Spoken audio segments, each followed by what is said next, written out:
Type समझ लेते हैं कि ये कौन सा टाइप है।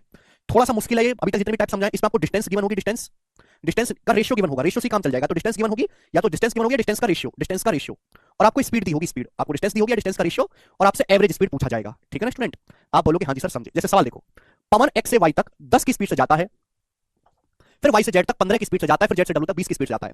एक्स वाई वाई जेड और जेड डब्ल्यू बराबर है, तो पूरी यात्रा के दौरान पवन की औसत चाल ज्ञात करो। देखिए बच्चों, पवन जाता है एक्स से वाई तक, फिर वाई से जेड तक, फिर जेड से एक्स तक। पवन एक्स से वाई तक जाता है मेरे प्यार में कितने की स्पीड से, 10 की स्पीड से। वाई से जेड तक 15 किलोमीटर पर आवर की स्पीड से। फिर जेड से डब्ल्यू तक, जेड से डब्ल्यू, एक्स वाई वाई से जेड, जेड से डब्ल्यू, जेड से डब्ल्यू तक जाता है 20 किलोमीटर पर आवर की स्पीड से। ये 15, ये 20 और ये 10 किलोमीटर पर आवर की स्पीड से वो जाता है। बोला एक्स वाई वाई जेड और जेड डब्ल्यू बराबर, यानी कि रेशियो 1 रेशियो 1 रेशियो 1 है। एक्स वाई वाई जेड और जेड डब्ल्यू बराबर है, डिस्टेंस का रेशियो दिया सेम है, पूरी यात्रा के दौरान एवरेज स्पीड। तो एवरेज स्पीड बराबर total distance covered upon total time taken. भाई या तो मैं इस डिस्टेंस को डी मान के सॉल्व करूं कि माना ये डिस्टेंस डी है।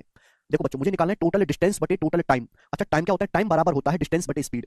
अगर मैं डिस्टेंस को कुछ ऐसा एज्यूम कर लूं, अगर मैं डिस्टेंस को कुछ ऐसा एज्यूम कर लूं कोई स्पीड से पूरा पूरा कटता हो, तो कैलकुलेशन आसान हो जाएगी कि नहीं। मैं मुझे निकालना है यहाँ पर एवरेज स्पीड। एवरेज स्पीड निकालने के लिए मुझे डिस्टेंस को कुछ ना कुछ मानना पड़ेगा, या तो मैं डी मानूं, या तो मैं डी मानूं, या फिर मैं टाइम बटे स्पीड, टाइम निकालने के लिए डिस्टेंस को स्पीड से भाग देना होगा। तो मैं डिस्टेंस को एक ऐसी वैल्यू मानता हूं कि स्पीड से पूरा पूरा कटता हो। अब 10, 15 और 20 तीनों से कटने वाला नंबर है 60। तो मैं मान लेता हूं कि ये जो डिस्टेंस है मेरे प्यार भी 60 यूनिट है। ये डिस्टेंस भी 60 है, ये भी 60 है और ये भी 60 है। मैंने डिस्टेंस को 60 मान लिया। तो आप कितनी डिस्टेंस गए हो? 60 60 60। टोटल डिस्टेंस आप गए हो 180 किलोमीटर। 60 60 60 180।